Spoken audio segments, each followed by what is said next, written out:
I know. Okay. I know. In the last episode that I posted about slavery in the Bible, I put my foot in my mouth in a couple of places. All right. I know that. I referred to the 6 years of slavery that a Hebrew slave could serve before being set free in the 7th year. I referred to that as the year of Jubilee. Okay. I know the year of Jubilee was the counting of 7 Sabbaths for the land, which happened every 7 years, and 7 Sabbaths for the land, 49 years. The year after that was the year of Jubilee, and that's when all of the land reverted back to the original owners. All the slaves were set free.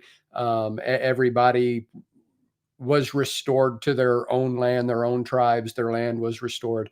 All of that was every 50 years, the year of Jubilee.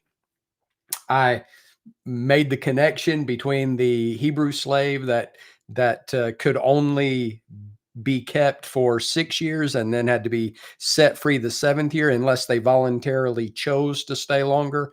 I mistakenly referred to that as the year of Jubilee. I would invite you to go and watch my video on the acceptable year of the Lord, which gives the type and anti-type connection between the year of Jubilee, the acceptable year of the Lord, to its ultimate fulfillment in the liberty we have in Christ. Okay. I know I made that mistake. I wanted to start out this evening clarifying that and setting that straight. Okay.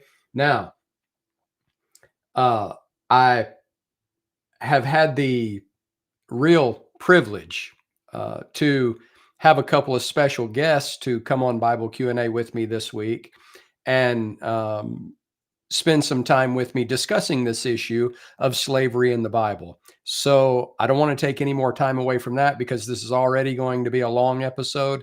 I've got 2 different special guests that I want to share with you. And I hope you enjoy them as much as I enjoyed the time I spent with them. And that's going to be about an hour and a half, or a little over an hour and a half by itself. And then, of course, after that, we'll come back to the live chat, answer any questions, comments that you have for the live chat after I share those 2 special guests with you. So here's the first one. Brother David Wayne Hester of Faulkner University. Hello, David. It's good to Norm. Good to have you on the podcast this evening. Good to be here. I know who you are, but would you introduce yourself for the audience? Sure. I'm David Hester. I'm an associate professor of New Testament at Faulkner University in Montgomery, Alabama, and I also direct the Faulkner Bible Lectureship. And I've been a gospel preacher since 1978, and I come from a preaching family. My dad, my grandfather, my uncles on my dad's side, and several of my cousins have preached and still preach today. All of my uncles and my father have all passed away, including my grandfather. But I come from a preaching family, and I'm fortunate. I'm blessed on that. Not everybody can say that, and I realize that it's a responsibility as well as a blessing. But I love what I do. I love what I'm doing at Faulkner. I get to teach young people every day, undergraduate and graduate, the Bible, New Testament, Bible backgrounds, and I'm really, really thankful. Well, I have known you for several years and know you to be somebody who is thoroughly studied in Scripture and well qualified to deal with the question that I've presented you with today. Just a little background. A couple of episodes ago on Bible Q&A on the live broadcast, an atheist came in the live chat to troll the audience essentially and made comments about slavery. And so I responded live at that time. But then in the following episode, I wanted to come back and instead of just responding off the cuff in the live chat, to do a more thorough response to that. Well, apparently that video is getting passed around in the atheist chat groups, and and they've been slamming the comment section on those videos pretty thoroughly. So I thought, well, I've said what I had to say, and I wanted to invite you on to add to that, Sure. expound on that some, and then let's go to some of those comments that have been being posted on the video, and I'll get your response to those comments. Okay. All right. That's good.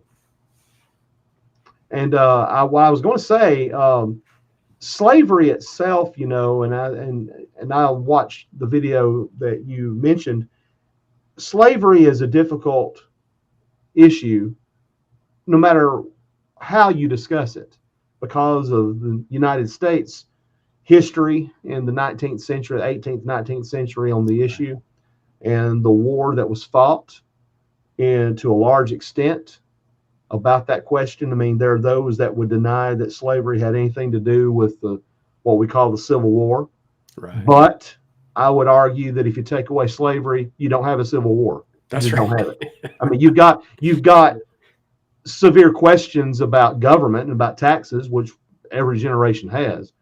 Right. Those that argue that it was a states' rights issue. Oh, no. Right. Okay. So states' rights over what? Exactly. Right. It was the issue of slavery. Yeah, there were legitimate questions aside from the slavery issue.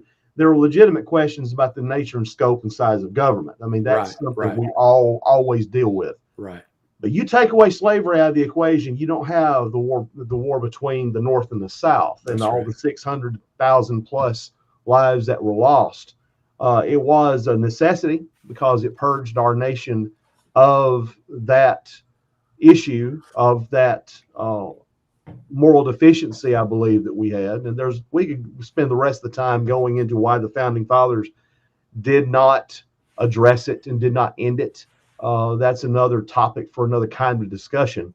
Right. But still, the fact is, because of the United States history, and I would also argue because of the history of nations around the world prior to the Civil War, that is always going to be something, I believe, that will be brought up by skeptics, and especially by hardcore atheists. We had an atheist a skeptic to come on campus last October in the Faulkner Bible Lectureship to debate the existence of God with Kyle Butt from Apologetics Press. Right. Michael Shermer, he is editor of The Skeptic, and I would argue one of the most prominent skeptics in the United States. And he came, we paid for his expenses to come out here to Montgomery, and it was a very interesting debate between him and Kyle Butt. It was a very cordial and respectful debate, I might add. We treated him like we would treat any guest on campus, and he appreciated that. He even wrote an email to us afterwards saying that he enjoyed his stay. He enjoyed the tone of the conversation, the tenor of the debate that he and Kyle had. I mean, there were definite differences, no question, but I think there was some food for thought on his side that he left with, and he really appreciated the respectful nature that we showed to him, and the respectful nature that Kyle showed him in the discussion.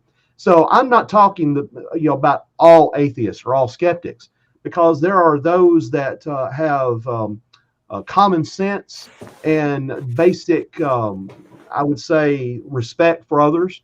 And then there are those that are not going to respect anything that you say, and are not going to respect anybody that they disagree with. I would call them radical. There are radicals in all aspects of life: politics, religion, you name it. And I would argue strenuously that there are radical atheists, and radical atheists will not accept anything that you say, no matter what you say, no matter how you say it. And so, can you even reason with someone like that? Right. No. Right. Just like that's what I was going to say. Not only not accept anything you say, but not even acknowledge that you have given a legitimate response. Exactly. And the thing is, the very fact that we invited Michael Shermer to come on campus and to have this discussion, and making clear that we are going to have it to adhere to rules of debate. There's not going to be arguing among each other. There's not going to be screaming. There's not going to be protests. There's not going to be outbursts. He appreciated that. And we're just talking about decency. just plain decency, which you don't see in politics these days to a large extent. You Or see, much discussion yeah, anywhere. yeah, you don't see just a decency between people in discussing and Mm. considering the other person's view and responding to it and responding respectfully. We want to attack, we want to destroy, we want to tear down, and that's something that we can't do. And in this discussion, especially. So that's how I would preface all of this: is that we can have a discussion about slavery in the Bible, and we can have a discussion about whether or not there is a God, and have it in a respectful fashion and not kill each other rhetorically in the course of doing that. So, that's how I would preface everything. But, there are people that look at what the Bible says in the Old Testament, particularly about slavery. Penn Jillette, who is a very prominent magician and also a very vocal atheist, says that there is a celebration of slavery in the Bible, which is another reason he gives for being an atheist. And then you have all these lists that are published quite often. The Telegraph from Great Britain listed top 10 worst Bible passages, and among them they would list 1 Peter 2:18, where Peter gives his inspired testimony concerning slave and slave owner. One of the self-professed tantalizing tidbits that Valerie Tirico listed in an article on Salon.com, which is entitled 11 Kinds of Bible Verses Christians Love to Ignore. Don't you hear the slant right there in that? Was the Bible's treatment of slavery. According to Tirico, quote, the good book contains passages about slavery that evangelicals conveniently refuse to acknowledge. The reality is, she writes, that the Bible says much more in support of slavery than against it. Even in the New Testament, Jesus never says owning people is wrong. Instead, the Bible gives explicit instructions to masters and slaves. Awkward, end quote. And so this is, again, setting it up where you can't respond, setting it up where any response is insufficient. The person is setting himself or herself above the Bible, that I know more. And if you really push it, these radical atheists will really almost admit that their IQ is superior to everybody else. Right. They're the smartest guys in the room. And I'm sure we've all encountered people like that are insufferable to be around. And so this is the kind of self-righteous attitude that we see among radical atheists quite often. Now, think about it. The ancient people of the Old Testament that lived in the Old Testament times would no doubt interpret certain American practices as forms of slavery, wouldn't they? Hundreds of thousands of Americans who work, nearly 1/3 of every year, they labor for the government. That's right. That is, we're forced by the government with the threat of fines and imprisonment to pay over 100 days' wages to local, state, and federal governments every year. Try to not pay your taxes and see what happens. You're going to get thrown in prison. That's right.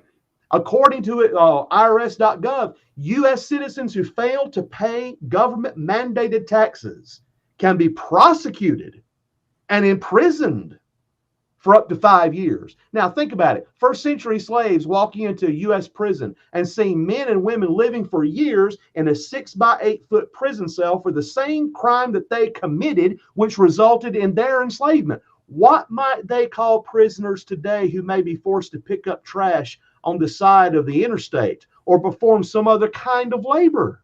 That's right. They'll call them a slave. What about the military draft? To this day, all 18 to 25-year-old males in the United States are required to register with a selective service system in case of a crisis requiring a draft in which thousands or millions of men would be, and women, I would add, would be forced to go to war and possibly die for their country, whether they wanted to or not. That's right. Those of us who are old enough remember the days when there were protests against the draft in the United States by an entire generation. And then in 1972, I believe, maybe 71, 72, President Nixon at the time ended the draft and went to an all-volunteer army. But still, I remember well when I was a senior in high school, coming out of high school into college, I had to register when I turned 18 That's for right. the selective service. All of us did. A crime not to. Exactly. You'd be prosecuted. You couldn't get student loans. You couldn't Right. get federal aid for college unless and until you registered. Now, when people, atheists in particular, disparage Bible writers for commanding slaves to be obedient to their masters, we've got to understand that there were various kinds of slavery, especially in the first century, including some forms that resemble certain practices today. And as you pointed out in the video that you referred to, you made the point that the slavery of Bible times, especially the first century, is different from the slavery that Right. is a stain on the history of the United States. And there were 60 million slaves in the Roman Empire in the first century, of all races, of all nationalities, of all economic backgrounds. And so the slavery in that sense was different. Now, the argument is made about the Old Testament about or against the Bible from passages in the Old Testament concerning beating slaves and concerning the fact that God does not condemn it, rather that he regulates it. Well, the fact is, you've got the Old Testament regulating something that was less than ideal at the very least. God desired that all people love their neighbors as themselves. He says that in Leviticus 19:18. Yet in a time when God used the children of Israel as his arm of justice to punish evildoers, certain questions would arise. What was to be done with a man who was so far in debt that he could not repay his lender? What would be done with the survivors of wicked nations? Well, these issues and other like them necessitated that God institute some kind of regulations for slavery.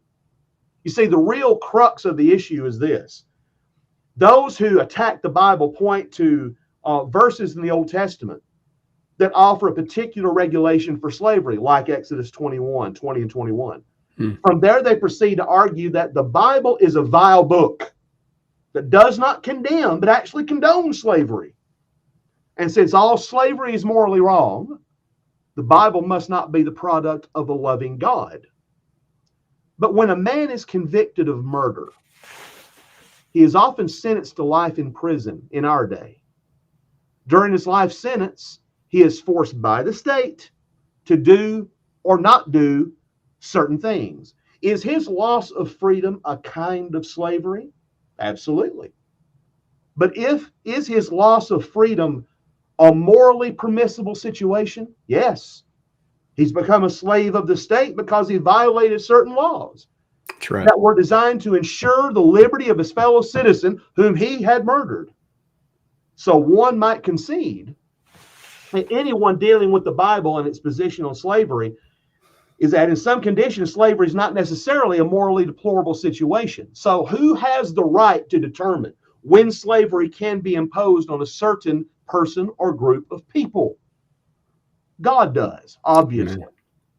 Immoral nations who practice unspeakable evils surrounded the Hebrews. And you pointed that out in your video about the practice of worshiping the god Moloch, who forced children to pass through the fire.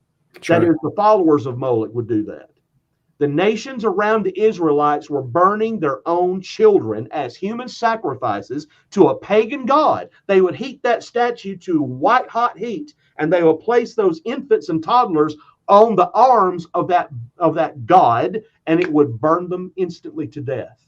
Pass over the fire. That's a characteristic of pagan religions globally. I don't know if you recall, I think it was last year, they found a mass grave in South America in some Aztec or Mayan, I don't remember, ruins, where they found thousands of female and infant remains that from the state of those remains had clearly been used in human sacrifice. Yes, and that's the more we find out, jumping off of that point, the more we find out about the Canaanite religions in particular, of the time of Israel and all the other nations around them, the more reprehensible it is evident to us.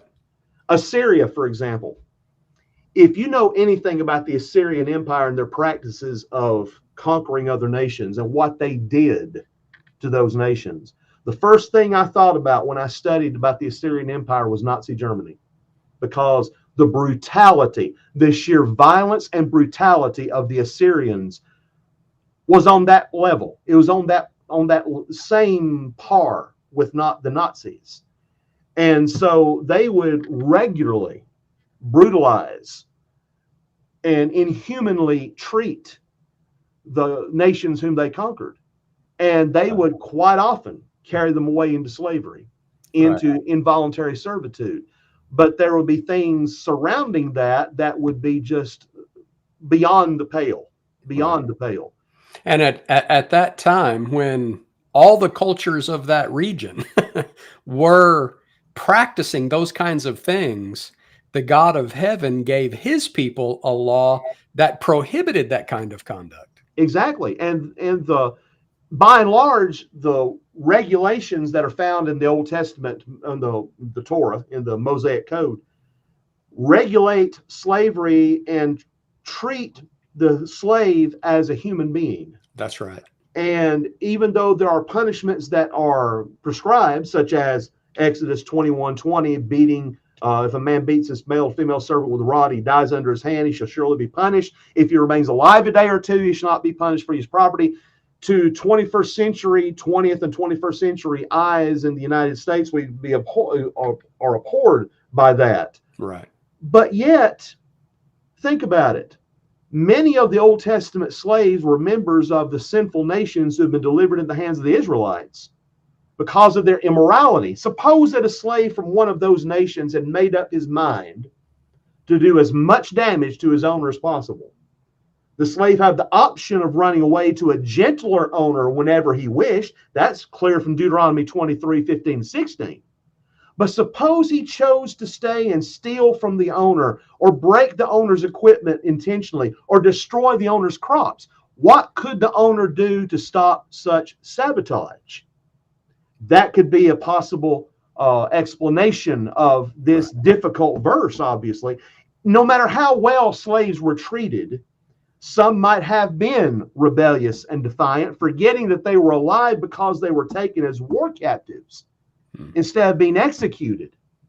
They might have blamed the master for their slave status. So many countries today, and I think you brought this out in your video, many countries today still employ some kind of beating or bodily harm to deter crime, such as in Singapore in the 1990s. There was a controversy about caning in that area. When a modern day prisoner violates rules while he is incarcerated in the United States, more stringent punishment is quite often instituted, such as solitary confinement. That's right. If a slave deserved the death sentence, yet was allowed to live under certain conditions, and they did not comply with those conditions, would it be feasible to suggest that his death penalty could be reinstated? Exodus 21:20, even though it might seem harsh, it does not militate against the justice of God. That's right. So the fact is, by and large, the laws regulating slavery in the Mosaic Code are there for God protecting the life and the lives of those that are taken in as slaves in Israel. And I would also argue this. Even though you've got that regulation in Exodus 21, you've got other regulations that seem harsh. Nowhere are we told explicitly in the historical books, Genesis, Exodus, and then on into Samuel and Kings and Chronicles. Nowhere are we told that the Israelites actually carried out some of those regulations. They were in place, yes, in the Mosaic Code, but some of them were never told explicitly that they were ever actually carried out. So I would say there's a legitimate question as to whether or not some of those things that God instituted were ever practiced, because of the fact we don't have record of it. They were on the books. There's laws on the books today, as we well know, that are never enforced and never practiced, but they're there in case situations arise. So it could be that God was anticipating or trying to anticipate every possible scenario that would come for the Israelites. So it should not surprise us that there are some laws on the books, as it were, in the Mosaic Code that are different to our eyes, that we would think are, why is it there? But the thing is, you've got the same kind of situation with modern day laws of the United States, and especially in certain states in this nation where laws differ, and some of them more stringent than others about certain things. There are laws on the books in states that have been in existence since the 19th century. Some of them have not been changed until very recently. Right. And when we realize that those laws have not been changed, we wonder, what in this world? Where have the legislators been? But yet they're changed. And the fact is, with the law of Moses, they were there for their, if they had the situations to arise. But as we know, we are not under the Mosaic Code today. That's right. Spiritually, religiously, we're under the law of Christ.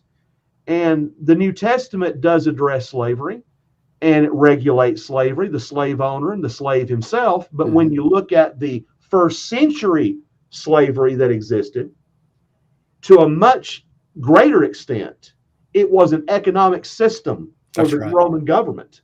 Yes, the Roman Empire, when they would go into a country and conquer it, they would take slaves. But there were a lot of slaves in the first century who were financial slaves. They owed money, and that was like the bankruptcy system.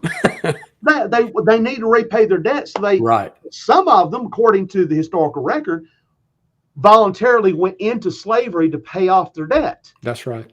And then there are those, of course, that would be in the city of Rome itself, because Rome was a magnet for slaves wanting to escape their slavery. They thought they could get lost in the great metropolis of Rome, and that slavery would end. But still, 60 million slaves in the Roman Empire that cut across all racial, all ethnic, all lines, male and female.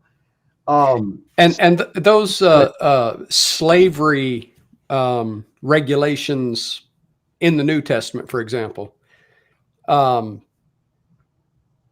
isn't it the context of those passages that it was when the church spread to Gentile areas where Roman slavery was practiced in those areas, that Paul in particular would tell the slave owning converts to the church that now you're a Christian, this is how you're supposed to treat other people, including your slaves.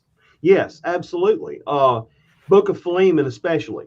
You look at Philemon, and Paul is writing to a member of the church, a Christian, who had a runaway slave named Onesimus. Onesimus had left Philemon, and now he was with Paul. Paul considered him to be a close co-worker, even like a son to him spiritually. And so what Paul is doing there in Philemon is he is writing to his close friend, one who he said, you owe your very soul to me. And in other words, reminding him of how close they had been, how closely they'd worked together. And he's telling him he's sending Onesimus back to him. But the situation has changed.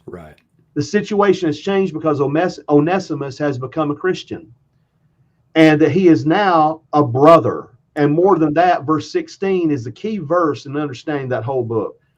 He says, you're to consider him a brother beloved. And he's one who is profitable. He was not profitable to you before, and now he is profitable. So now you've got a situation that's interesting. You have a situation where Onesimus returns back to Philemon. And when they worship together as now brothers in Christ on the Lord's Day, you have a possible scenario where in the congregation, the church, the house church, possibly where they'd be worshiping, that Philemon would be serving the Lord's Supper to Onesimus. That's right. The slave owner would be serving the slave. That's right. And, go ahead. I think a really interesting point about that whole relationship is that Onesimus had run away, and Paul corrects that situation because it was wrong. Yeah. Onesimus had wronged Philemon by running away. Yeah. Onesimus had an obligation to Philemon to fulfill what I think would be rightfully seen as a contractual arrangement. And so he sends Onesimus back to him to make it right. And if you look carefully at the context of that entire book, what Paul is telling Philemon to do, he makes it clear to Philemon. He says, I want him to come back to me to work along with me as he has been up to this point. Right. And he reminds Philemon in a gentle yet firm way, remember all that you owe to me. Remember how much we've worked together. You owe to me your very soul. In other words, he wants to have Philemon back as a co-worker. And he's telling him, you know, you're going to have him for a while, but I want him to come back to me to work together with me. So the relationship, I would argue, has now changed between Philemon and Onesimus. And in fact, if verse 16, if the principle of verse 16, treating him as a brother beloved, if that was truly practiced empire-wide, right, the practice of slavery would eventually die. Right. Now, why did not Paul condemn slavery as sinful and tell all slaves to rebel against their slave owners? Because that would lead to a chaotic situation empire-wide, but also especially for the New Testament church. It would be destroyed completely before it ever got off the ground. Right. Not to mention the fact it would lead to some severe destitution for a lot of people. Right. Economics, again, going back to the economic part of it. That's right. And think about it, Galatians 3:28, there's neither Jew nor Greek, bond nor free, that is slave nor free, male nor female, you are all one in Christ Jesus. The crux of the matter is, how do you treat your fellow neighbor, and how do you treat those with or who are closely associated with you, including the slave-master relationship. You are to treat them, if they're brothers in Christ, sisters in Christ, you're to treat them as being equal. Right. That's quite different, isn't it, from the way we normally think about slavery, where you've got the slave owner in control and he can do anything he wants to his slaves. That's the 19th century version of slavery that is so abhorrent. Right. But you don't have that situation in the first century, especially, and especially among Christians. You've got a situation where they're going to treat each other with respect and with love, and they're going to treat each other right, the way that God would have us treat one another. And so that is going to transcend that relationship. And I would argue it eventually, over many, many decades, obviously many centuries, in fact, it would end the widespread practice of slavery that would be practiced. Now, again, like it did in the West in the 20th century. Right. I mean, that is what ultimately brought slavery to an end in Western culture, was biblical morality, like exactly what you're talking about. And the fact that there were those that argued for slavery from the Bible doesn't change the fact that it was good, God-fearing religious people who ended the practice. That's right. By keeping on reminding what the Bible was saying about how we're to treat one another. Well, don't people still argue some pretty crazy stuff from the Bible? That doesn't mean they're using the Bible correctly. That's exactly right. If we're going to be honest, intellectually honest with each other, and again, I say respectful of each other, then we're going to accept what the other person says and take it in consideration, and not just dismiss it with a wave of the hand, or not dismiss it with an arrogant statement. We're going to seriously consider each other, and we're going to have an open and honest discussion with each other. Right. I know we've gone long, so I really appreciate you coming on. I think that you added some very valuable insight to the discussion. Sure. And I'm very appreciative of you taking the time to be with me today. Well, thank you, Norm. I appreciate being on here, and I appreciate those that are in the audience that really sincerely want to study what God's Word says about all these different issues and see what it has to say for us today. Right. Thanks, David. Thank you, man. I appreciate it. All right. So that was my discussion with Brother David Wayne Hester of Faulkner University. And I really appreciate the insightful information he shared on that and the discussion I was able to have with him on that.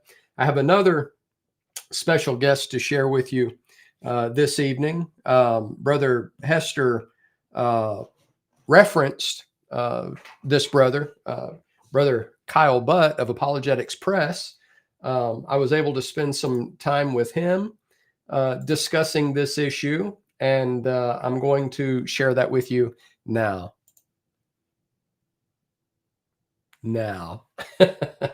Here we go. Here it comes. All right, here we go. Good evening. It's very good to have Brother Kyle Butt with us this evening.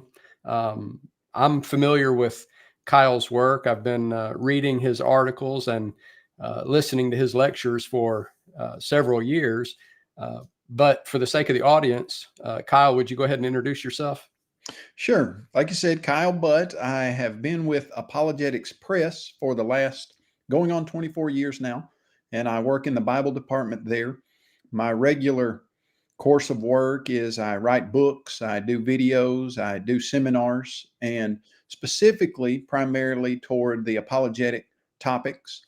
And I have a lengthy article on the Bible and slavery, and have included that in one of the books that I've written, A Christian's Response to Modern Atheism.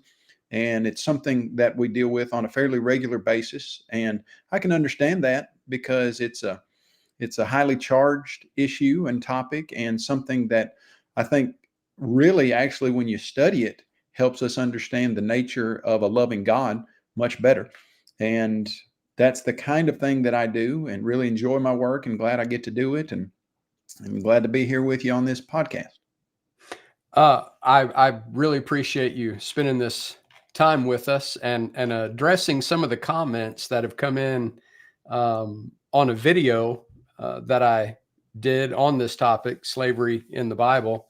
And what prompted the video was a viewer of the live podcast in the live chat posting comments about this topic, trying to say that because the God of the quote, the God of the Bible condones slavery, then the God of the Bible is immoral or not a reliable standard of morality. And so I responded to that at the time in the live chat, but then I wanted to come back and do a more thorough response to that.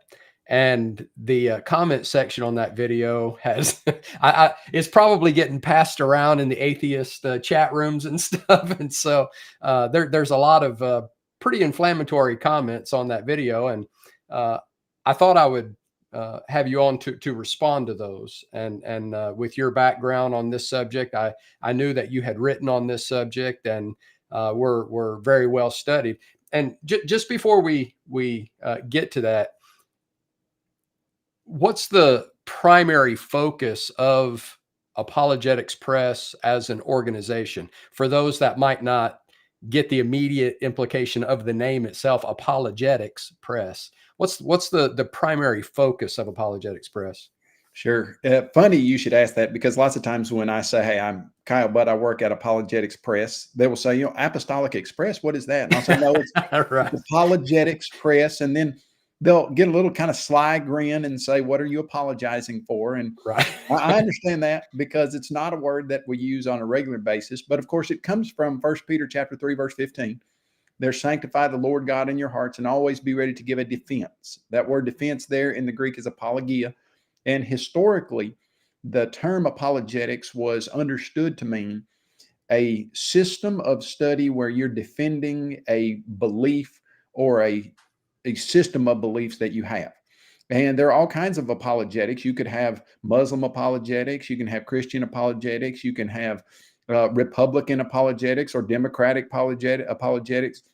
Basically, it's just defending a belief system that you have. Now, it has most often been used in the Christian sense to mean Christian apologetics. And that's how we use that, of course, at Apologetics Press. It's an organization dedicated to the defense of New Testament Christianity. Right. And that then breaks apologetics down into probably three main groups: the existence of three main areas of study: the existence of God, the inspiration of the Bible, and the deity of Christ. Right. And every generation, every geographical location, etc., has various attacks on those three main pillars of Christianity. And apologetics is the study of how to defend Christianity against the current attack, and then also offer a very strong positive case for the validity of those three statements. Yes, God does exist. Here's how we know. Yes, the Bible is God's word. Here's the evidence for that. Right. Yes, Jesus Christ is God's son, and you can know that because, and fill in the blanks there. Right. Yeah, I know Apologetics Press as an organization has been around for a very long time. When I was in school in 96, some of our textbooks were Apologetics Press publications. And so I've been familiar with Apologetics Press for a very long time. And the way that you describe the word apologetics and what it means, it's kind of like hermeneutics, right? Hermeneutics is kind of a generic word that means the science of literary interpretation, but it's primarily applied to biblical interpretation, even though the word itself doesn't specifically mean Bible interpretation. So let's get to the comments. I'll start with one of the statements that was made in the live chat that precipitated the video that I posted. And the person said, my mother asked me, did I love her? And I said, do you condone slavery? And she said, yes. And I said, well, I can't love you because you condone slavery. And so she set me on fire. Okay, what's going on there is a very strong emotional appeal to a concept about God or the God of the Bible that just is not consistently thought out. Right. And what I mean by that is, I always start this discussion first by saying there has to be a standard of morality that supersedes a human's opinion on what is or is not right. And so when I ask a person who doesn't believe in God, where do you get your standard of morality? The people who are recognized as the atheistic spokesman in our nation and worldwide admit that if there is no God, then coming to an absolute understanding of what is morally right and morally wrong is not even possible. Charles Darwin admitted that if a man doesn't have a belief in God, he can have, and this is almost a verbatim quote, so far as I can see, only to follow those instincts and impulses which seem the strongest or the best to him. And so when we start the discussion, hey, slavery is immoral. Right. The question is, well, what do you mean by immoral? Because if we were to go to the animal kingdom, which is where the atheistic evolutionist says we originated from, you see the Amazonian slave making ant that is very effective at making slaves of other ants and using them to further its own genetic agenda. And so the idea that somehow a person gets to pick a topic and say, on this, I'm going to call this morally right and morally wrong, that just does not coincide with a consistent understanding of morality. Right. And I think it's interesting that not all, but I'm going to say well over 90% of the people that I have a discussion about slavery with believe that it is okay to kill an unborn child, call it abortion. They then, if you were to ask many of them, well, is it okay to shoot a dog that is, no, they would not think it was okay to shoot a dog. They would not think it was okay to even mess with a bald eagle's egg, and you could get fined $5,000 to $10,000 from our government for messing with a bald eagle egg, but then our government will pay to kill an unborn child. Right. And so it strikes me as ridiculously inconsistent for a person to say, hey, I think slavery is a moral evil, but I don't think it's evil to kill an unborn child in an early stage of its development. And so before the discussion ever gets out of the gate, I think you really just have to nail down, why do you or I or anyone, where are you getting a standard that says you have a right to judge another entity's behavior as to whether what they say is right or wrong? And so that's where I start.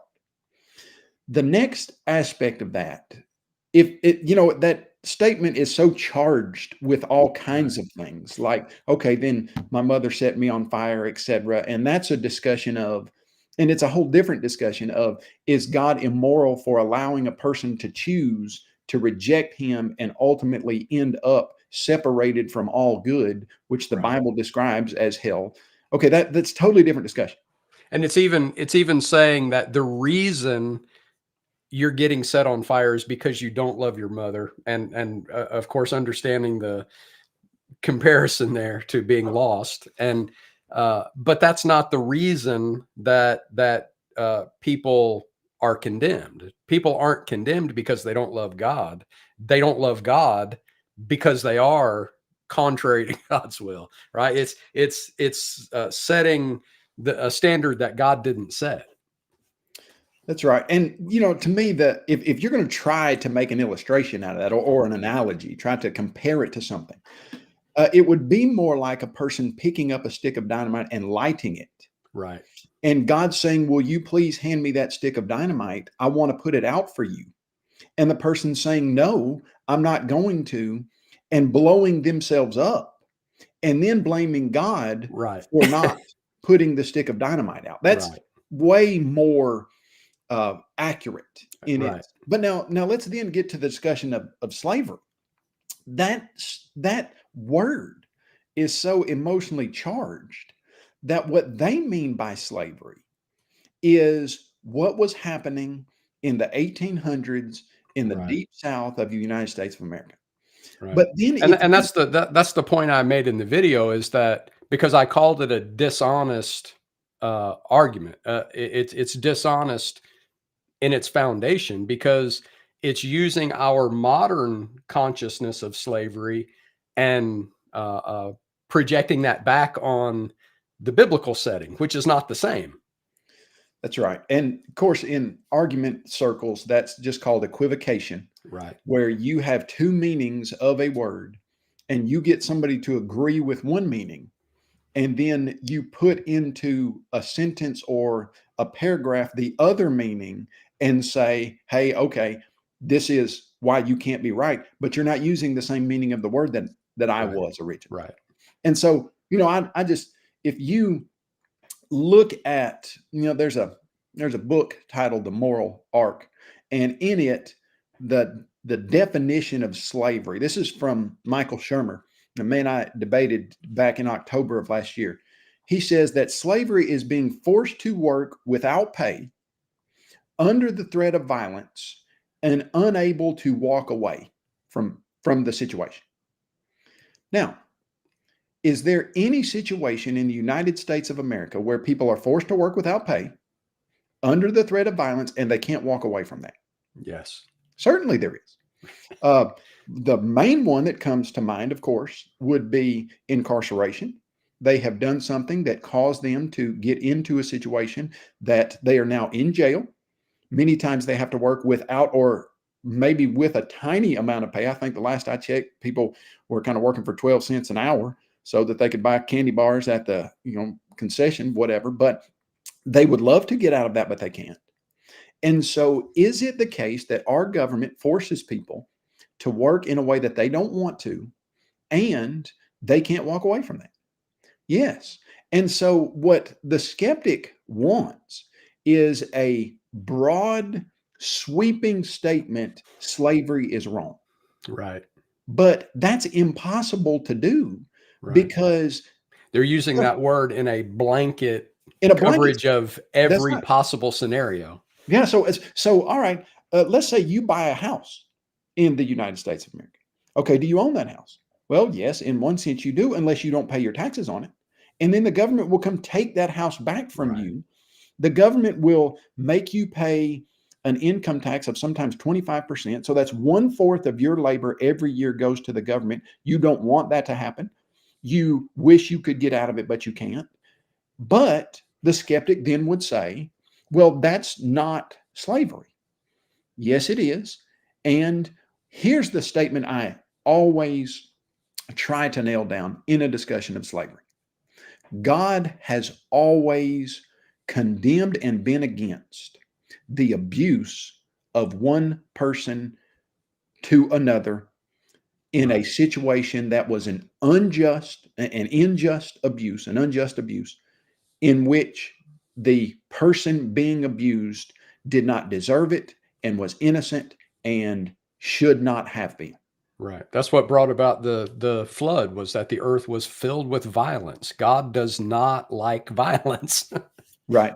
But and then see, okay, in the whole discussion, the skeptic then wants to say, yes, but God should never allow a system that would permit or be construed in a way that abuse could happen.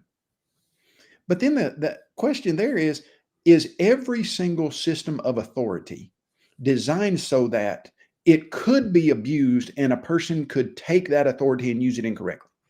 Yes, governments could use their authority incorrectly in any number of ways. And do. Fathers and mothers could and do on a regular basis. Fathers and mothers could use their authority in any number of ways and abuse their children in a way that is unjust. That's right. It's not unjust that a father can make a child mow the yard.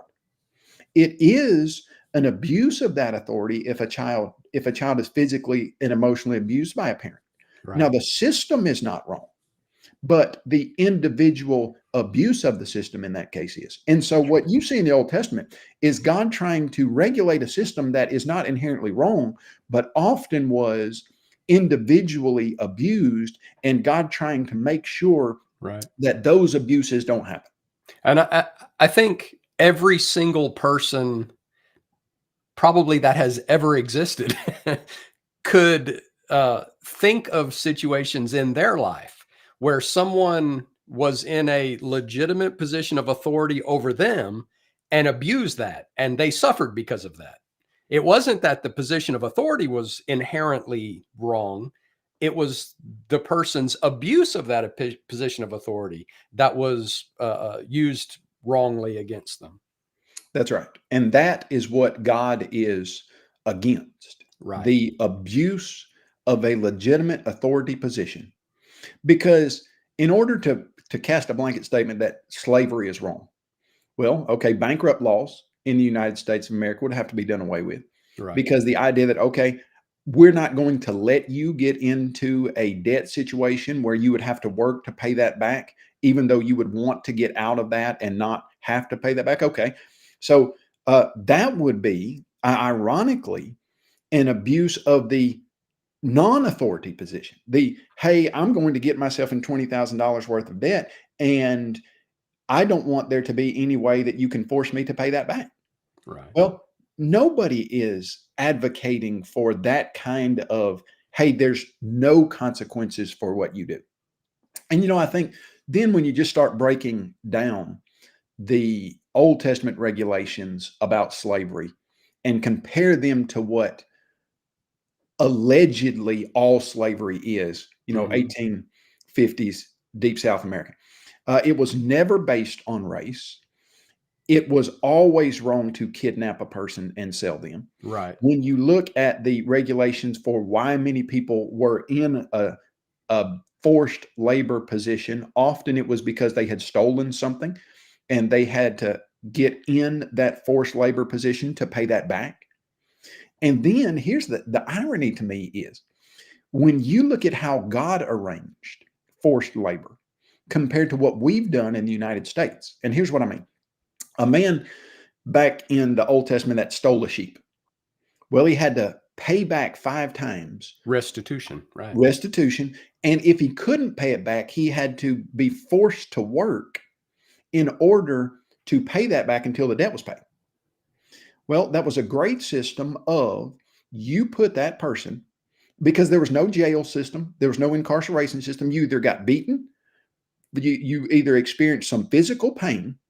It was so bad that you were executed if you had premeditated murdered a person, or you were forced to work your debt off. Well, you put a person who stole a sheep in the home of an upstanding, faithful Jewish family, and they get to see some return on their labor. They see that they could get out when they're done working. And that is a way to reformulate good character Right. in that person who stole something. Actual rehabilitation. Actual rehabilitation. Now, you look at the incarceration system in the United States of America, we got what, 1.6 million people in jail. The recidivism rate is 80% or so. You're not recovering any good moral standards, generally speaking, in the incarceration system that we've got. God's was much better in the Old Testament at bringing a person back into the community as an upstanding, productive member of that society. Right. Well, it's excellent discussion. This comment very simply says beating a slave was not a judicial punishment. That's one of the things I said in the video, is that the context of Exodus 21, where it talks about the master beating the slave, if the slave doesn't die from the immediate beating but dies a couple of days later, well then there's no vengeance that is enacted on the master. If the master beats the slave to death, then the slave can be avenged, which in the context, in that immediate context, it says that striking someone to death is punishable by death. And so the punishment for the master that beat the slave to death would be death. So I said that in this context of punishing violent crime, that the beating of the slave is given in a system of law, which would make it a judicial beating. And I showed in Deuteronomy, for example, where judicial beating was a legitimate punishment for crime. And so the context of the statement would make it a judicial beating. It wasn't just saying that the master can beat a slave because he feels like it. It would be in the context of law, in the context of a punishment. And then I compared that with what Jesus said about a servant deserving of stripes, right? It had to be something that was deserving of stripes. Well, what determined whether it was deserving of stripes? The law system that they were under, right? So this person come back and says beating a slave was not a judicial punishment. That's a lie. Well, I don't really see the basis for that comment, but I'll let you respond to it. I'll respond in 2 ways. Number one, I feel like Job's statement of master slave spiritual value equality is the theme that runs through all slavery legislation in the Bible, Old Testament and New. And here's what Job said. He said, "If I have despised the cause of my manservant, Ebed, which is a slave, or servant, or of my maidservant, when they contended with me, what then shall I do when God rises up? And when he visits, what shall I answer him? Did not he who made me in the womb make him? And did not one fashion us in the womb?" And so Job is recognizing, okay, I might be in a position of authority, but I need to treat my servants / slaves in a way that I would like to be treated, because God made us both. We're both the same spiritual value. We both have a soul that's going to last forever. And when I stand before God, he's going to say, how did you treat your servants? Right. And I'm going to have to answer that.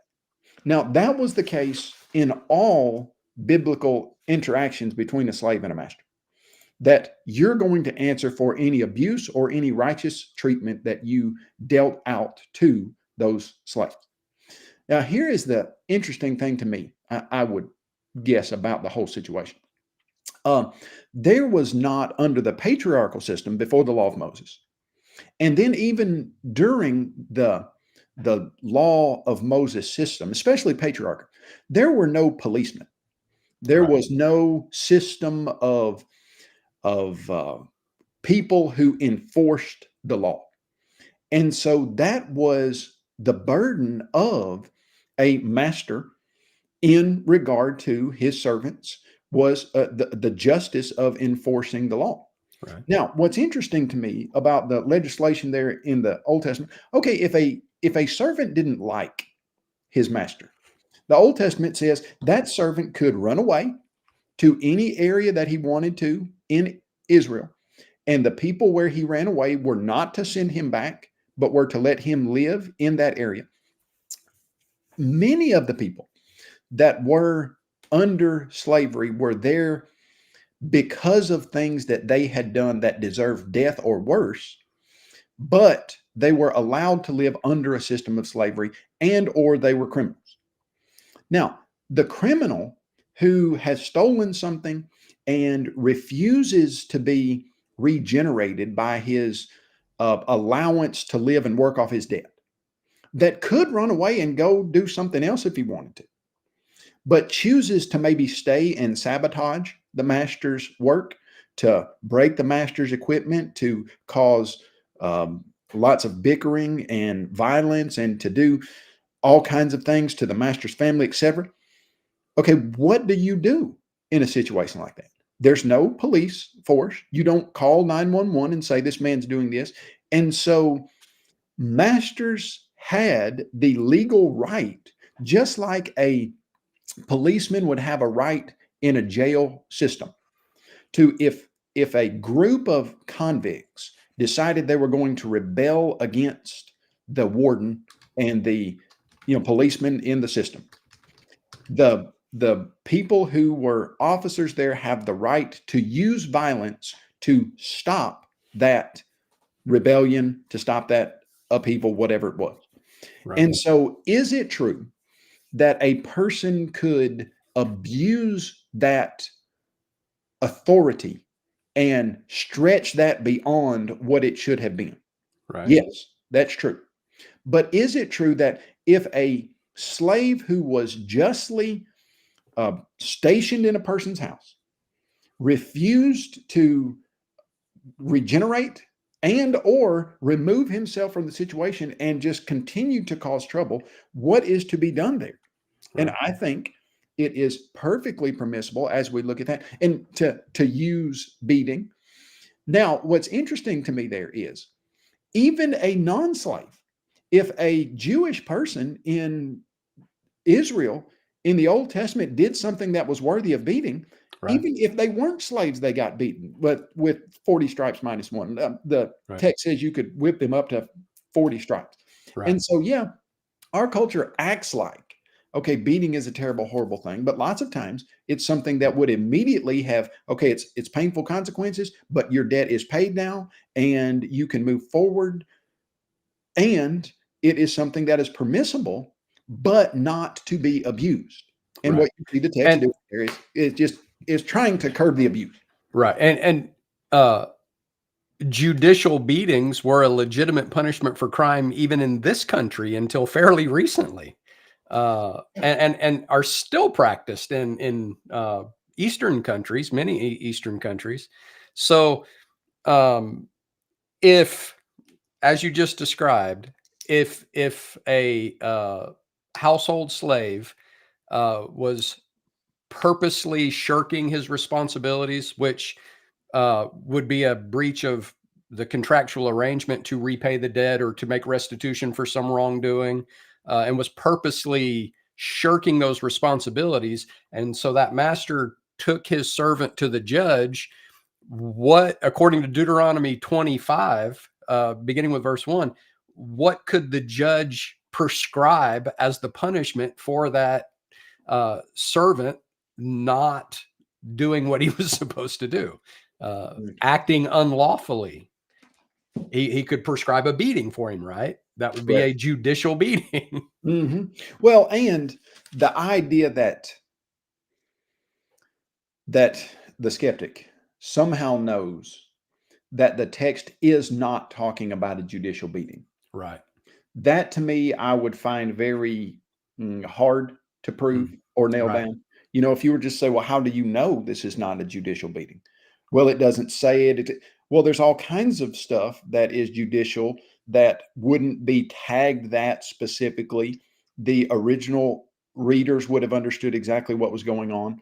Right. So if you even admit that a judicial punishment is morally acceptable, and I think a person really has to do that. I mean, if you're going to say you can never use physical punishment to, curb behavior, etc., I just, like I say, I just don't think that that's a morally accurate assessment of You how wouldn't you wouldn't be able to have any kind of system of punishment for criminal behavior in that case. You would have to, like you said earlier, you would have to do away with all of it, even the incarceration system, because that would be considered a harsh physical punishment by some.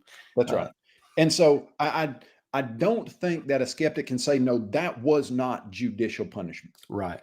And could a government say to a person in charge of a certain group of people, you have the authority to do X? Yes. Well, they have done that in the United States insofar as if somebody breaks into your house, the government has authorized you to defend yourself.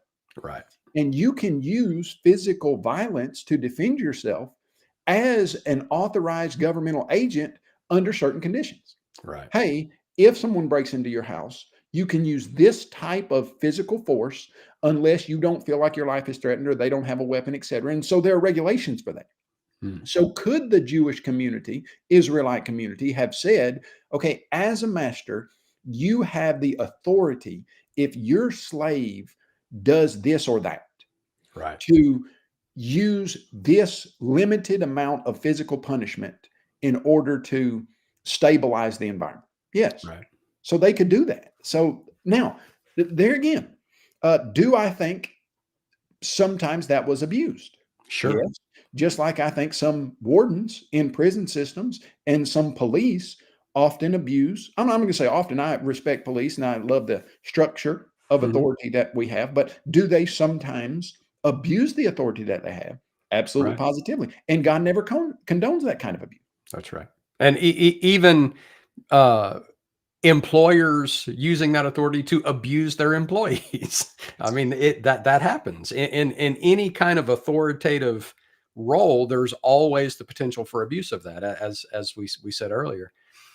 This next comment goes along with that. It says, Exodus 21 states that masters could beat their Hebrew slaves nearly to death with no consequences. How is that not severe? Leviticus 25, 44 to 46 states that they could abuse their foreign chattel slaves even more severely. There were no laws protecting foreign slaves.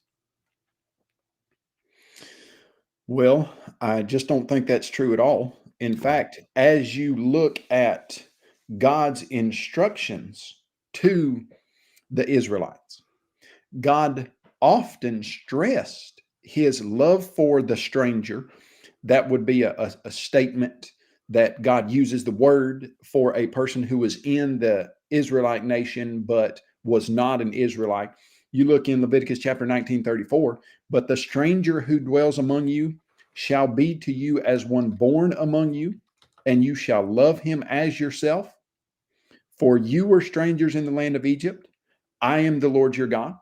Right. And so you're looking at God comparing the system of the Israelites in Egypt with the strangers that are in their land and basically saying, hey, you didn't like it when they used a system of ethnic prejudice against you. Right. And I don't want you doing that. Right. And then it's also interesting there, Deuteronomy 10:17-19. For the Lord your God is God of gods and Lord of lords, the great God, mighty and awesome, who shows no partiality nor takes bribes. He administers justice for the fatherless and the widows, and loves the stranger, giving him food and clothing. Therefore, love the stranger, for you were strangers in the land of Egypt. Right. Now, is it true that there were different regulations for the Israelites in a similar way to how in the United States we would have different opportunities and regulations for citizens of the United States that would not be the same as non-citizens? Yes. And so just as you look at stuff, now this is not comparing apples to apples, but a non-citizen cannot run for the president of the United States. Right. A non-citizen does not have certain rights of extradition and things of that nature. And so is it true that there are citizen rights that accrue to Israelites that were different from non-citizens? Yes, but that has nothing to do with the value of the person inherently. And it also doesn't have to do with God permitting abuse of authority to a person who was not an Israelite. The instructions were different, but did God ever allow the abuse of one person under the authority of another person in an unjust way? No. And so whatever is being done there is not God permitting abuse of a person. Right. Right. And that's where I really take exception with, I mean, other than the fallacious foundation for the comment to begin with, but to refer to it as chattel slavery. Uh, can you give some definition to that? What that means, chattel slavery? Yes, that means you are treating a person as part of your property. Right. But even that word is kind of locally charged. And Right. what I mean by that is, used to, let's say in Russia, the person who owned a plantation would be taxed based on how many people lived on his plantation and were workable people. And so they would say, okay, this is a person who owns 10,000 acres and 500 souls. Well, it's not that he owns a soul, it's just that his acreage is what was manned or farmed by 500 people. And so, in a tax type situation, they were viewed as part of the property of the Russian owner.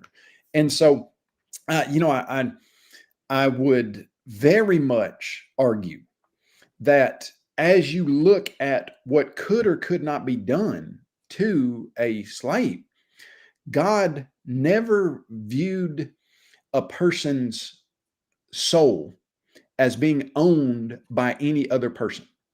Now, if you were to say, is it the case that they would, for logistical reasons, be viewed as part of the family's household? Right. Yes, just like someone in prison would be viewed as part of the prison system. Right. Okay, What they owned was their labor, right? that, Not their personhood. that's right. And that's what you're looking at. Okay, if you are in a prison system and there are 1,000 prisoners, okay, that's what you would calculate on a piece of paper. Hey, we've got a prison system and there are 1,000 prisoners here. Okay, well, what does that mean? That means they can't go anywhere. That means they're stuck with us. We decide what they're going to do, and they are part of the, for lack of a better term, they're part of the property of this prison system. Now, that doesn't mean then, okay, and now I get this one all the time from skeptics. Okay, so if they're part of the property, then female slaves could be raped or sexually abused or treated in. One of Well, the comments says that explicitly. that's right. And that's absolutely positively incorrect. Right. Under no circumstance did God ever allow sexual intercourse to be forced in a master slave relationship. In fact, the instance that God has of, if you went into a place where the bulk of the people deserve to die, for any number of reasons. They were offering their children to Molech, etc. And there was a female that was not in the group of the people that deserved to die, and you wanted to marry her, then you had to bestow on her every single right that a Jewish wife would have. Right. And you could not sexually abuse her. You could not treat her like your property. And that is a clear delineation between chattel slavery and what was going on in, 1850 United States of America, and what the skeptic is claiming is going on in the Old Testament. And so what you have to treat a female servant or slave, if you want to have them as part of your family, like they are not treat them like a wife. You have to marry them and give them all the rights that you would to basically to a Jewish wife that had been in the Jewish community for, years. And so that idea that somehow, I'll tell you that to me is a statement of where a person's mind goes who's thinking about abusing a system. Right. And That's a good point. if you read the text with an honest, open mind, Right. you realize, okay, hold on just a second. There were a bunch of nations that when you went into a place, you could do anything you wanted to the women. You could do it. Not Israel. Israel was not right. that.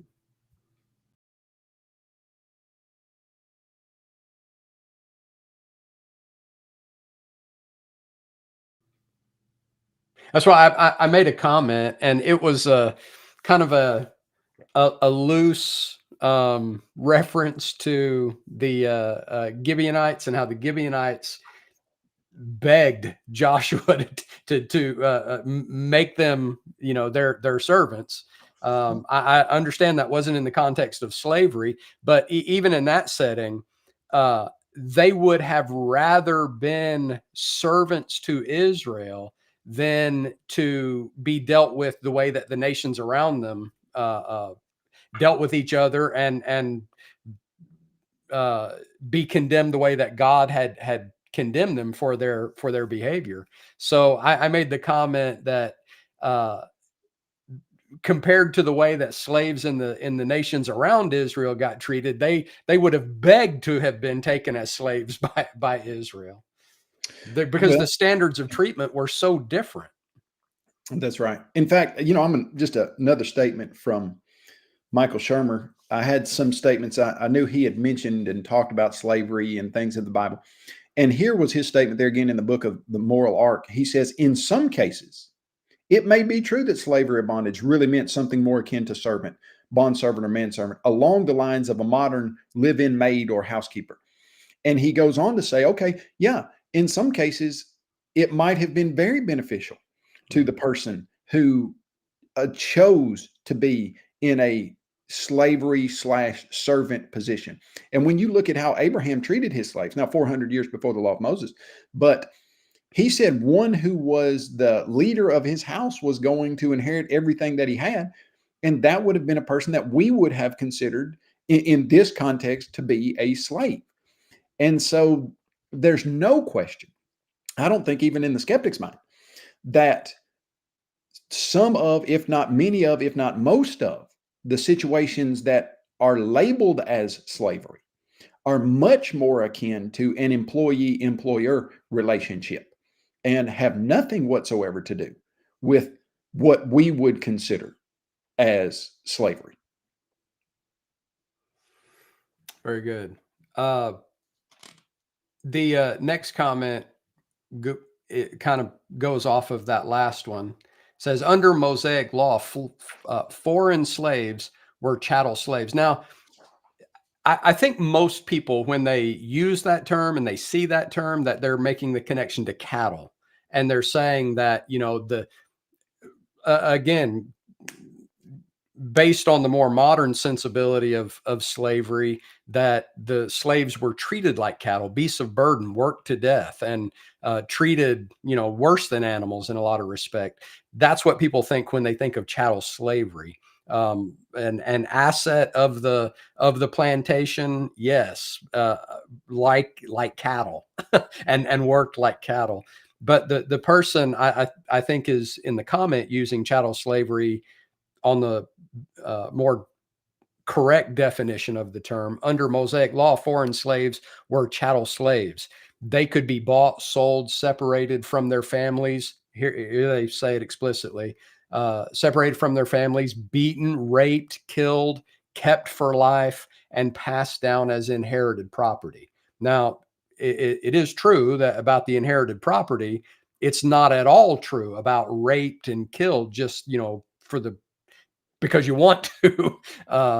So that's an explicitly false statement, as you've already pointed out. It goes on and says, every reference to foreign slaves in the Bible is to deny them rights and protections afforded to Hebrew slaves. The treatment of foreign slaves was every bit as bad or worse than slavery in the antebellum South. How was it different? Explain. That's what the comment says. Okay. Number one, I would suggest that when you are talking about the Jewish nation, it is an absolute fact that they did not do what God asked them to do. And many of the Jews behaved in a way, the Israelite nation, that God condemned and ultimately punished them very severely for. Right. And lots of times, what is actually being railed against from the skeptical community is how Jews actually acted and not how the system was designed to protect people. Right. And give you a couple examples of that. In the first century, the Jews had a prayer that they would pray in the synagogue. Lord, I thank you that you have made me a Jewish male and not made me a Gentile, a Samaritan, or a woman. And lots of times the skeptic will go to that and say, see, the Bible denigrates and looks down on and puts women in an inferior position. Okay, no. Did the Jews misunderstand what God said about the spiritual value equality of men and women? Absolutely, positively. Did God say at the very beginning, male and female, I have made them in my own image? Yes. Absolutely. Do you see wisdom being personified as a woman and wisdom being the principal thing to get? And the virtuous woman in Proverbs chapter 31, and Ruth and Deborah, and any number of value statements and narratives that show that women are just as important, although they have different roles, than men. Yes. But did the Jews often misunderstand and construct their system in a way that actually was abusive to women? Yes. Yes, they did.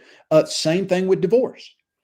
God never wanted divorce to be the case, but for some reason underneath the Mosaic law, because of the hardness of their hearts, God regulated the practice in a way to try to protect people that were being victimized. Right. Now, it wasn't ideal, and Jesus changed that back in the New Testament, Matthew 19, where he says, Moses, because of the hardness of your heart, permitted this, but from the beginning it was not so. Now we're going back to the beginning. Right. And so is it true that some people in the Old Testament, in fact, the Jews' mission was supposed to be to show God's love and justice and the perfection of God's thinking and system to a Gentile world so that the Gentiles would think, I want to be a part of that. Now, God explains there in Romans 2, you guys as the Jews didn't do that. In fact, the Gentiles are blaspheming the name of God because of how you treated the Old Testament that was supposed to be something that would have shown them justice. That's right. And so the system was designed. And now skeptics, naysaying notwithstanding, the system was designed so that if a Gentile person from the Canaanite nation was brought into the system, they would see a system of justice and righteousness, and they would be treated like they were created in the image of God, just like the Israelites, but they were in a situation where their behavior had brought about certain consequences that were going to be justly administered by a system that was designed by God. Right. And you see that with Ruth coming into the system and basically saying, okay, I see that the system that Naomi is under is good, and I want to be a part of this Right. system that this God accepted. Now, uh, is it true that many Jews probably abused that? Absolutely, positively, just like they did divorce. And there in Malachi, the Bible says God hates divorce. But just because he regulates a system that can be abused does not mean, and I'm going to just repeat this over and over, does not mean that he approves of the abuse.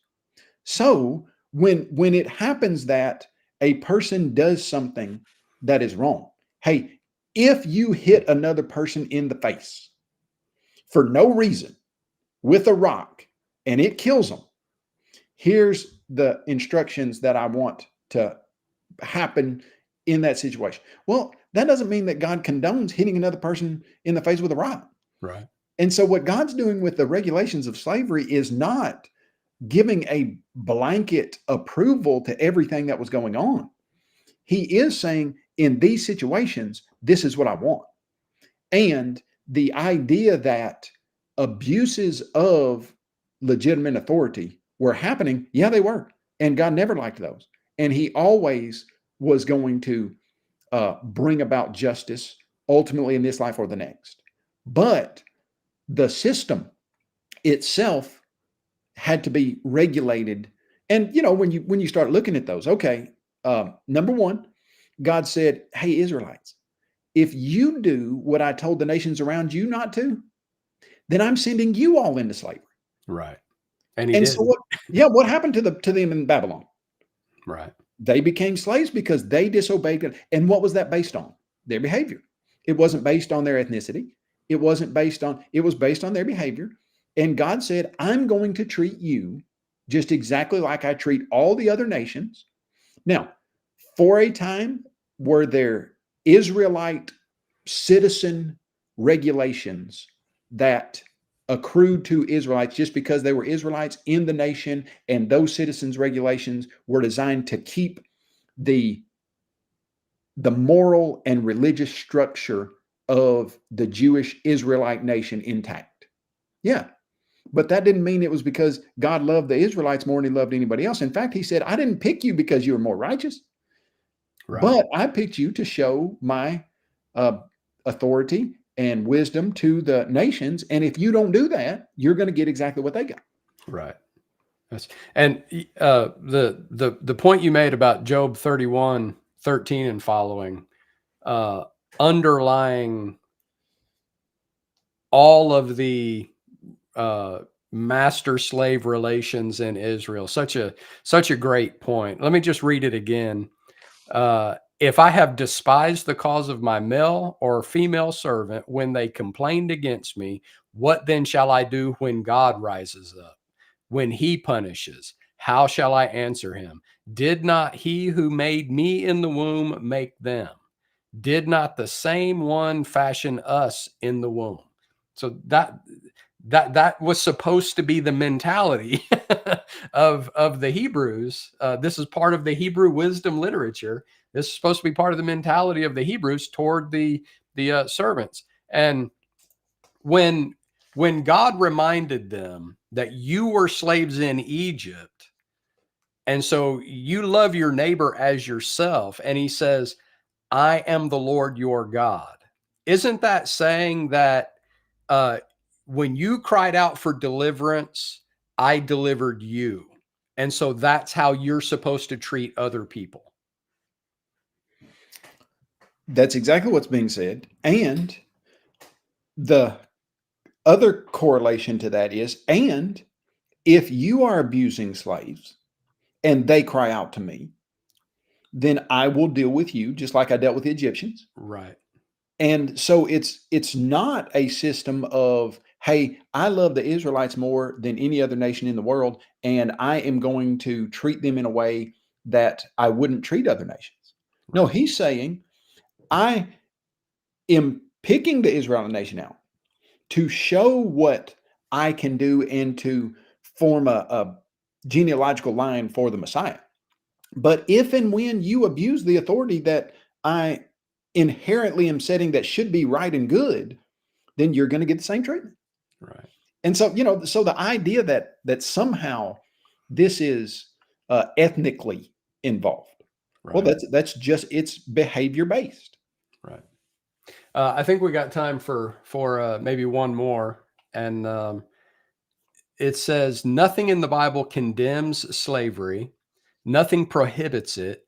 In order to oppose slavery, Christians had to borrow from the humanist worldview, and that's responding to what I said about the abolition of slavery in Western culture in the 19th century, coming about by those appealing to Christian morality, biblical morality. Well, he says, in order to oppose slavery, Christians had to borrow from the humanist worldview. Meanwhile, many Christians were defending slavery and opposing abolition. In order to do so, they merely had to quote the Bible. Two things on that. It's interesting to me that many people who suggest that somehow humanistic morality would get you to the idea that one person couldn't force another person to do something. Right. That doesn't come from any type of naturalistic system that I've ever seen. And if you were to look at the people who rejected biblical or Christian morality the most, like Stalin, like Mao Zedong, and people who were in charge of systems that rejected biblical morality, you will see a grotesque abuse of what's going on. Now, let's not pretend that people calling themselves Christians have not abused people, That's right. and absolutely positively. However, the difference in those two ideas is just simply that a person can claim to be a Christian, but not behave in a way that would represent the teaching and life of Jesus Christ. Right. And so if you were to, here to me is the symbol. If you were to look at the life of Jesus Christ and ask yourself, how would a person behave who was trying to act like and imitate Jesus? That is the way you would eliminate any type of injustice and abuse in a system. Now, I don't know, and maybe they have, but if you read Uncle Tom's Cabin by Harriet Beecher Stowe, the entire point of that book is that there is a person, Uncle Tom, who believes with all his heart in the teachings of Jesus Christ and transforms basically every situation he's in by explaining to his fellow slaves and to the people who are his slave owners what life would look like if people just acted like Jesus. Right. And there is no question that most people say that that is one of the most influential pieces of literature ever written and had the most social impact on the world. So what I would suggest to a person who says, well, this is just humanistic morality. Number one, read Uncle Tom's Cabin. Hmm. Number two, take the life of Jesus Christ and see if people who abused others could reasonably be said to be following the teachings of Jesus. Right. They just can't. That is an impossible statement. Now, is it true that you could quote a scripture that would say, do not fight against a system of forced labor, but work under it in a way that would show Jesus's compassion and love? Yes, servants be subject to your masters in all things and work for them like you're working for Christ, because every person who does so, whether he's a slave or free, will receive a reward from Jesus Christ. Yes. But that's exactly and only what he's saying about being a good citizen and paying your taxes and being submissive to the government. See, if you're going to say God's going to make all forced servitude wrong, slavery in the broadest sense, it's all wrong. Okay, you just eliminated every governmental system, basically every employee-employer situation, Right. and every parental, any system of authority.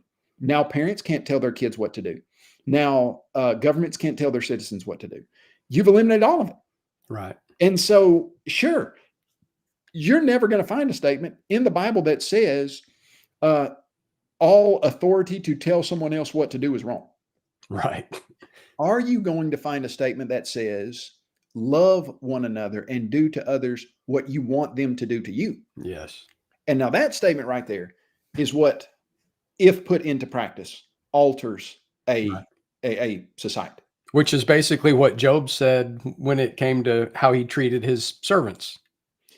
And that's what you got to go back to. Job's statement, written hundreds of years before the Old Testament, but I think the theme verse that runs through both the Old and the New. God created everyone in his image. And whether you're the president of a nation, whether you're a police chief in a prison system, whether you're a mother or father in a family, or a CEO in an organization, if you use your authority to abuse or bring about unjust consequences and pain on people, you're going to answer to that. You're going to answer for that before God. Right. If you are in a legitimate system of authority and you treat people like you'd want to be treated, with respect and as fellow image bearers of God, you'll be rewarded for that. Right.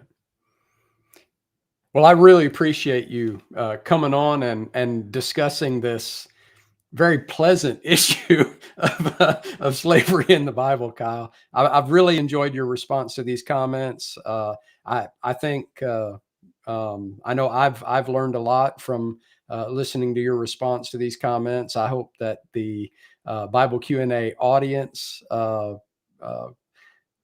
benefits from this discussion, and I hope we can do it again real soon. Well, I appreciate it, Norm. I'd like to just leave the audience with this thought. Mm-hmm. And that is, there's no system of punishment and consequences that in the middle of the punishment, it looks enjoyable. Right. Over in Hebrews chapter 12, you see God saying that no discipline seems joyful at the present, but painful.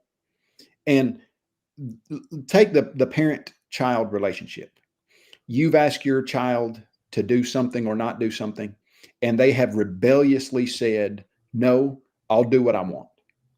And in a loving, kind, but firm way, you administer some physical punishment. You spank them in a loving way that's not abusive at all, but it is a physical punishment that brings pain into their life for a brief moment to emphasize something about the justice of the system. Right. If you were to record the pain that they feel at that point and say, how could a loving person ever allow this to happen? Right. That is an emotional argument that doesn't get to the bottom of ultimately what happened in my family when my dad, spanked me probably 5 times in the total of my life. At the time, I never did like it. When I was about 22, I went back to my dad and I said, Dad, thank you for the discipline that you administered in our family, because I saw a lot of people who didn't get that discipline, Right. and their lives were lawless in a lot of ways. And so at the time, if you had asked me, was I happy with that? No. Looking back, was that a system that was designed, if administered properly by a loving parent, to bring about the best moral construction of the person under the authority? Yes. And I think a person who's honest if they were to look at the Old Testament regulations in broad, all taking everything into account. It is a system designed with proper legitimate authority that, when administered with love, would really make a difference in bringing a person to understand character building. Right. Very good. Thank you, Kyle. I really appreciate it. Thank you. Well, I hope you enjoyed that discussion as much as I did. Again, I want to really thank Brother David Wayne Hester from Faulkner University and Brother Kyle Butt from Apologetics Press for taking the time to have that discussion with me. And I've got more lined up. I'll be having some more guests on to discuss this issue as well as other topics. What are some of the topics that you would like to see discussed on Bible Q&A? And who are some special guests that you might recommend me to have those discussions with? I'm certainly open to your comments regarding that, and open to inviting on special guests that you refer to me. Sometimes I think that maybe we can be too exclusive in who we will and won't talk to. I'm happy to have denominational preachers to come on Bible Q&A and discuss various issues with me, and to really honestly, openly and honestly pursue unity. Isn't that what we all want, right? Whether it's politics, whether it's theology, whether it's morality, isn't that what we ultimately desire, is unity? That's what Jesus prayed for in John chapter 17, is that we all be one. Those that believe in him would all be united in their belief in him, on the apostles' doctrine, on what the apostles taught. So, I'm open to talking to anyone, as long as as you heard Brother Hester say, and such a great point.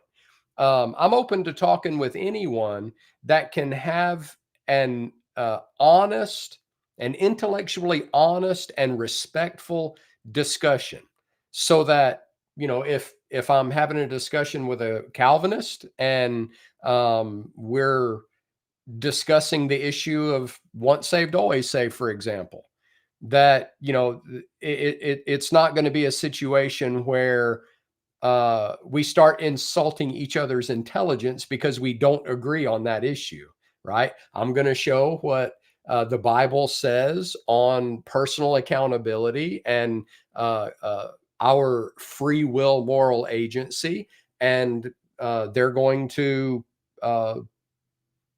talk about why they don't think that that's correct and why they think this is correct, and we can have that open and honest discussion, for example, on that issue. So again, I'm open to bringing on guests of various ideological persuasions, as long as we can have an open and honest and respectful discussion. I'm going to always be on the side of the Bible. This is Bible Q&A, where you ask the questions and the Bible gives the answers, right? I don't have the answers. I had to start out this episode correcting where I made a mistake. Well, the Bible doesn't make any mistakes. I make mistakes, and so when that's brought to my attention, I certainly want to go back and correct that. But the Bible doesn't make any mistakes. So I try to the best of my ability to always give the Bible answer to the questions. And so as long as a person is going to be intellectually honest and open to a polite discussion, a respectful discussion, then I'm happy to do that. That's one of the reasons why I cut off my discussions with the AD 70 people, is because it just wasn't an honest discussion where I would respond to objections and answer questions and ask questions. I couldn't get an honest response to my questions, and so I decided to cut off those discussions. I'll talk a little longer and give people a chance to get in the live chat. Carolyn Hager said, "I enjoyed both speakers. Thank you for watching, Carolyn, and for jumping in the live chat and taking part." Gwendolyn commented earlier and has said again, that was great information. It brought light to the subject of slavery in the Bible. And that's why I wanted to have these brethren on. And like I said, we're not through. We got some more coming to discuss this issue and to bring up other subjects of discussion. I've got some time scheduled with Brother Bobby Gayton, a brother that I love dearly. And we're going to discuss this issue together. And I also wanted to talk to Brother Gayton about his book, My Thorn in the Flesh. It's a book that he wrote about his time in Vietnam and his struggle with PTSD after his combat experience in Vietnam. And I wanted to give him an opportunity to share some insights from that book with the Bible Q&A audience. I'm looking forward to that. That will most likely be next week. I'm supposed to record with him this week, so I will most likely be airing that next week as long as everything goes as planned. And so be looking forward to that. I've talked with Brother Stephen Maillet about us spending some time together on Bible Q&A. I've been on his podcast, and he's been on my podcast before, and I'm looking forward to spending more time with him. And we're going to be having a gospel meeting with Brother James Rogers coming up in early spring. And while he's here, we're going to do some recording for the podcast with him. He was one of my teachers in school. I have a great deal of love and respect for that brother, and I'm looking forward to recording with him. So be looking forward to having some special guests on Bible Q&A. Again, if you have recommendations that you want to refer to me to have special guests on the podcast, I'm open to receiving that from you. So thanks for watching, Gwendolyn. Thanks for watching, Carolyn. I'm glad that you enjoyed the information that was presented. I know I was greatly benefited by the time that I spent with both of these brethren. Lori White commented earlier, "I'm glad to see this being discussed." Thank you, Lori. And if there's not any other questions or comments coming up in the live chat, then we're going to call this a wrap and wrap up this episode of Bible Q&A. If there's no other questions, comments coming in the live chat in the next just little while, then I'm going to conclude tonight's episode. This is the first episode of Bible Q&A being streamed on the Added Souls channel.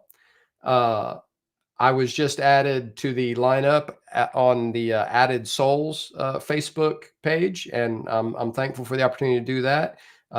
There's a lot of good brethren there. I'm going to be talking with more of them. I believe Brother Chase Green is also on the Added Souls network. Is that right, Chase? Do I have that right? Brother Chase Green has been on Bible Q&A before, and I'm looking forward to having Brother Chase on again. Okay, Chase, can let's get that lined up so we can get you back on the podcast again. Appreciate you watching tonight. So if there's no other questions or comments coming in the live chat, Brother Chase is on the Scattered Abroad network. That's a different network. I wasn't sure if you were on Added Souls or not, but Brother Chase's network that he's on is Scattered Abroad. So we'll look forward to spending some time together on the Bible Q&A podcast very soon, Brother Chase. I have a great deal of love and respect for Brother Chase and his family. Has a beautiful young family. Brother Chase is doing his part to make up for the shortfall in the replacement rate in the size of families. You know, we're kind of been going through a trend of small families. Well, Brother Chase is turning that around. So I appreciate Brother Chase. Yeah, Added Souls is another great one too. Yes, thank you, Brother Chase. So again, this is the first episode of Bible Q&A to stream on Added Souls. So I'm appreciative for the opportunity to have Bible Q&A there also. Yeah, glad to help out. Yeah, thank you. So I'm going to call that the conclusion to tonight's episode of Bible Q&A. Tomorrow morning at 9:30 a.m. Be sure to tune in for Harmonizing the Gospels that I present for the Active Life Senior Center here in LaGrange. That's tomorrow morning at 9:30 a.m. On all of these same channels. Wherever you're watching now, you'll be able to watch Harmonizing the Gospels in the morning at 9:30 a.m. And then, of course, I'll be reposting the Bible class and the sermons from Sunday morning. So be looking for that content to be posted very soon. Thanks for watching Bible Q&A this evening, and I will see all of you next time, Lord willing.